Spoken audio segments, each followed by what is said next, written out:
Bonjour, nous sommes le samedi 8 août 2009. Le CAC, vous pouvez le constater ici, a terminé la séance d'hier, donc vendredi 7, à 3521,14 contre 3426,27 vendredi dernier, c'est-à-dire ici. Il a donc encore progressé de 2,77%. Pourtant, le début de la semaine n'a pas été particulièrement haussier, si l'on accepte bien entendu la séance de lundi. Vous voyez, le milieu, même plutôt de la semaine d'ailleurs, a été un peu incertain, on va dire.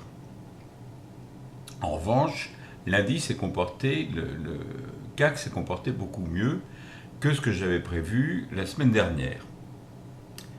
À moyen terme, disons que l'avenir me semble quand même haussier, même si la semaine prochaine peut connaître une période un petit peu incertaine au début, avec, vous le voyez notamment, j'aime pas trop quand les stochastiques font ça, mais enfin bon, on n'y peut rien. Ça risque de faire un petit peu comme ça a fait cette semaine, ou comme ça a déjà fait d'ailleurs à plusieurs reprises précédemment. Quoi qu'il en soit, je pense que même si les cours se rapprochent de la moyenne mobile à 20 jours, quand vous voyez un petit peu l'essor qu'elle prend, quand vous voyez aussi l'essor de des bornes de Bollinger, vous vous dites que de toute façon, le CAC est orienté à la hausse, au moins sur le moyen à long terme. Excusez-moi. Qu'en est-il maintenant des devises ? Eh bien, les devises, elles ont toujours un petit peu le même problème. Vendredi, hier donc, il fallait 1,4183 $ ici pour obtenir 1 euro.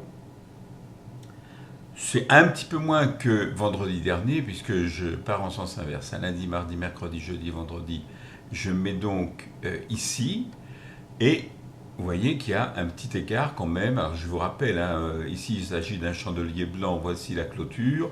Ici c'est un chandelier noir, voici la clôture.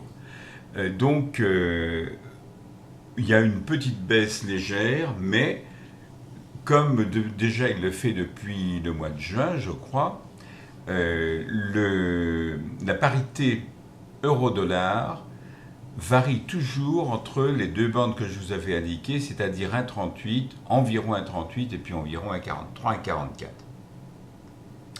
Pour 1 euro, bien entendu. Il n'est pas impossible que la semaine prochaine, le dollar continue sa toute petite ascension. Moi, je vois ça ici au stochastique. Le croisement des stochastiques indique que visiblement cette courbe va passer comme ça, c'est-à-dire que ça correspondra à une remontée du dollar. Enfin bon, je ne pense pas que le mouvement dure beaucoup. Et dernier point que je voulais vous préciser, c'est l'or. Alors l'or, décidément, il se fait attendre, pour moi tout du moins. Il termine cette semaine à 955,70 $ l'once, ici donc, et son plus haut, c'est ça que je voulais vous montrer, son plus haut de la journée a été à 965,40 $ l'once. Il a donc marqué une légère progression par rapport à la semaine dernière, mais enfin c'est vraiment pas grand-chose. Même si les cours semblent se rétracter quelque peu, regardez cette orientation à très court terme, regardez quand même l'orientation de la moyenne mobile à 20 jours, regardez l'orientation de l'ensemble de la borne de Bollinger, c'est-à-dire vers le haut. Moi, il me semble que les 1000 $ l'once vont être atteints quand même relativement rapidement. Je ne pourrais pas vous dire quand parce que je ne suis pas Madame Soleil. Mais il n'empêche qu'ils vont être atteints de toute façon, c'est certain.